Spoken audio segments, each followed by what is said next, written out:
Как выучить родной язык эффективно? Все просто. Нужно отправиться в такое место, где говорят, мыслят и живут на этом языке. Гора новостей в Чувашской воскресной школе имени Павла Мироновича Миронова. Открыли ее ровно 30 лет назад, и с тех пор каждый выходной юные чуваши Башкортостана знакомятся здесь со своей родной культурой. Ребят, давайте вспомним чувашские слова, самые важные у нас. Например, мама. Как звучит на чувашском языке? Отлично. Папа. В чувашском языке более 100 тысяч слов, в национальном фольклоре более 100 тысяч песен. Богатое наследие, с которым ребята знакомятся через все возможные творческие занятия. Например, сейчас они мастерят панно из пластилина с изображением национального женского головного убора. Называется он тухья. Воспитанники школы много знают о чувашской культуре, даже несмотря на то, что не все были на своей малой родине. Какие есть особенности в чувашском языке? Во-первых, они схожи с башкирским языком, допустим, чей, чай, у нас точно так же. Еще у нас есть дополнительные и ü. У нас есть слово на букву ихра, это чеснок.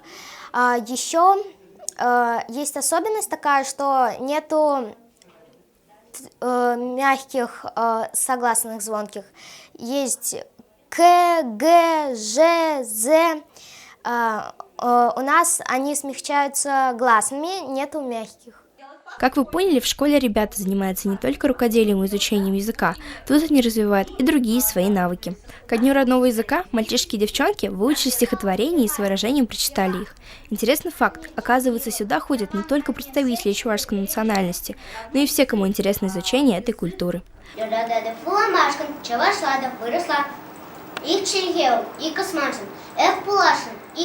Матур, Агата. Учащиеся Чувашской воскресной школы регулярно участвуют в республиканском конкурсе чтецов башкирского народного эпоса «Урал-Батыр» на родных языках. А школа даже издает учебники о том, как лучше выучить свой родной язык.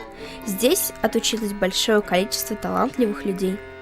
Эрика, расскажи про вашу школу. Наша школа открылась 30 лет назад. Она находится в здании памятники истории и культуры. Здесь трудился выдающийся организатор народного просвещения, автор 30 учебников, кавалер орденов, основатель Уфимской Чувашской учительской семинарии Павел Миронов. Кстати, в этом году выйдет один из его учебников по геометрии в 4 томах.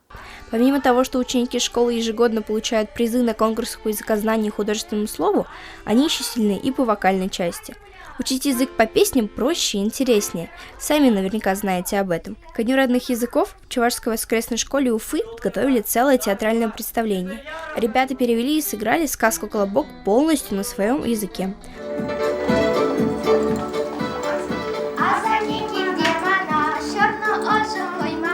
А после отметили этот праздник дружным чаепитием с национальными чувашскими лакомствами. Например, этот пирог называется хуплу. Здесь собираются все чуваши Башкортостана и изучают свою культуру, язык и традиции. У многих народностей есть такие воскресные школы. А все для того, чтобы не терять связь с корнями, ведь это очень важно. Камиля Мадьярова, Рамазан Мусин специально для Горы новостей.